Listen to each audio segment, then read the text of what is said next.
Good morning friends, मैं माधुरी MD लो classes में आपका वेलकम करती हूँ। आज बात करेंगे सीपीसी सेक्शन 55 के बारे में, जो बात करता है अरेस्ट एंड डिटेंशन के बारे में, गिरफ्तारी और निरोध के बारे में।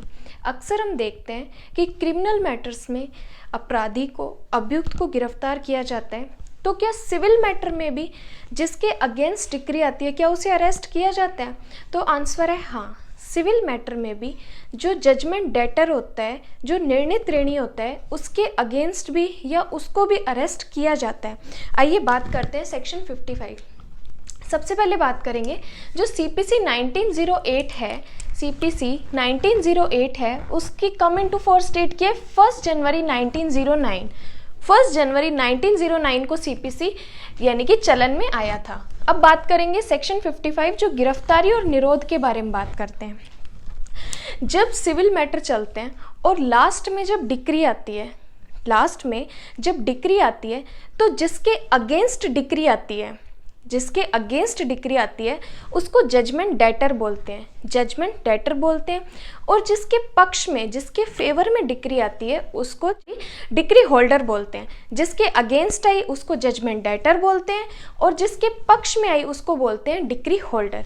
ठीक है, तो जब इसमें जो सेक्शन 55 है ना, इसमें टोटल 4 सबसेक्शन दिए हुए हैं। और सबसेक्शन 1 में 4 प्रोवाइडेड दिए हुए हैं। सबसेक्शन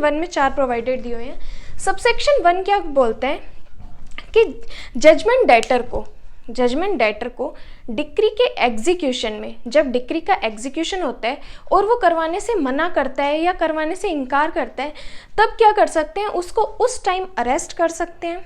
अरेस्ट करने के बाद क्या करेंगे, उसको कोर्ट के समक्ष लाएंगे। उसको कोर्ट के समक्ष लाया जाता है, तब कोर्ट क्या करता है, उसको देख के कि उसको अब सिविल कारागार में डाल देता है। सबसेक्शन 1।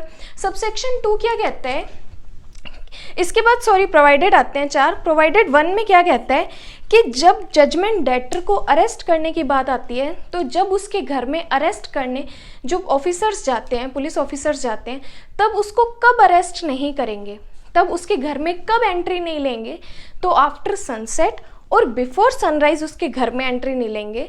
मतलब जब सूर्यास्त होने के बाद और सूर्योदय होने से पहले उसको अरेस्ट नहीं करेंगे। सेकंड प्रोवाइडर कहता है कि उसके घर में ताला तोड़कर आ सकेंगे। ये आप हेडिंग से याद कर सकते हैं ताकि आपको पूरा याद रहे सेक्शन। सेकंड प्रोवाइडेड ये कहता है कि जो पुलिस ऑफिसर है, अगर उसके घर में, जजमेंट डेटर के घर में बाहरी द्वार पर कोई ताला लगा हुआ है, तो उस ताले को तोड़कर एंट्री ले सकते हैं। बट इसमें भी एक प्रोवाइडेड है, कब एंट्री नहीं ले सकते, जब उनको ये विश्वास करने का कारण ही नहीं है, जब उनको ये पता ही नहीं है, वो फाइनली श्योर ही नहीं है कि उस घर में जजमेंट डेटर है, तब उस घर का ताला नहीं तोड़ सकते। बट उन्हें विश्वास करने का कारण है, रीजन टू बिलीव है कि उस घर में जजमेंट डेटर है, तो उस घर का ताला तोड़कर उस घर में प्रवेश कर सकते हैं। सबसेक्शन 3 कहता है कि पर्दाशील महिला, कि जब उस घर में, जब पुलिस ऑफिसर्स एंट्री ले रहे हैं, उस घर में कोई ऐसी महिला है, पर्दाशील महिला है, जो रूढ़ी के कारण, रूढ़ियाँ या प्रथा के कारण बाहर नहीं आ सकती, मतलब कि जो बाहर के आदमी होते हैं उनके सामने वह नहीं आ सकती, तब पुलिस ऑफिसर उस पर्दाशील महिला को उस घर से हटने का रीजनेबल टाइम देंगे। जब वो पर्दाशील महिला हट जाएगी, उस घर से बाहर हो जाएगी, तब वो उस घर में एंट्री लेंगे। देन सबसेक्शन 4 क्या कहता है, खर्चे देने, यानी कि जब जजमेंट डेटर को अरेस्ट किया जाता है उस डिक्री के एग्जीक्यूशन में या उस डिक्री की रकम के बारे में या खर्चों के बारे में, उस टाइम जब वो निर्णित ऋणी अपना खर्चा उस प्राधिकृत ऑफिसर को दे देता है, तब वो ऑफिसर क्या करेंगे, उसे अरेस्ट नहीं करेंगे, उसको छोड़ देंगे। ठीक है, ये सबसेक्शन 4 की बात करते हैं। सबसेक्शन 1 कि उसको कभी भी अरेस्ट कर सकते हैं और उसको कोर्ट के समक्ष लाया जाएगा। 4th प्रोवाइडेड है। फर्स्ट प्रोवाइडेड में कहता है कि आफ्टर सनसेट और बिफोर सनराइज, यानी कि एंट्री नहीं लेंगे उसके घर में। सेकेंड कहता है कि ताला तोड़कर आ सकेंगे, बट अगर उस घर में जजमेंट डेटर नहीं है तो ताला नहीं तोड़ेंगे। और 4th क्या कहता है, अगर कोई पर्दाशील महिला है तो उसको हटने का युक्त समय देंगे। और 4th क्या कहता है कि खर्चा देने पर उसको अरेस्ट नहीं करेंगे। देन आता है सबसेक्शन 2। सबसेक्शन 2 में कहते हैं कि जब जजमेंट डेटर या किसी पर्सन को अरेस्ट करते टाइम स्टेट गवर्नमेंट ये डिक्लेयर करती है या उसको प्रतीत होता है कि ऐसे पर्सन को अरेस्ट करने पर कोई ऐसी असुविधा हो सकती है या ऐसा कोई खतरा हो सकता है, तो उस टाइम उस पर्सन को अरेस्ट नहीं करेंगे। ये कहता है सबसेक्शन 2। सबसेक्शन 3 कहता है दिवालिया घोषित कर दिया जाएगा। यानी जब निर्णित ऋणी कोर्ट के समक्ष लाया जाता है, तब कोर्ट को ये, यानी कि कोर्ट उस जजमेंट डेटर को ये बताएगा कि अगर आपके पास उस डिक्री के बारे में पैसे देने के लिए आपके पास वो पैसे नहीं हैं जो आपको देने हैं, तो आप क्या कर सकते हो, एप्लीकेशन लगा सकते हो, खुद को दिवालिया घोषित कर सकते हो, इंसॉल्वेंट घोषित कर सकते हो।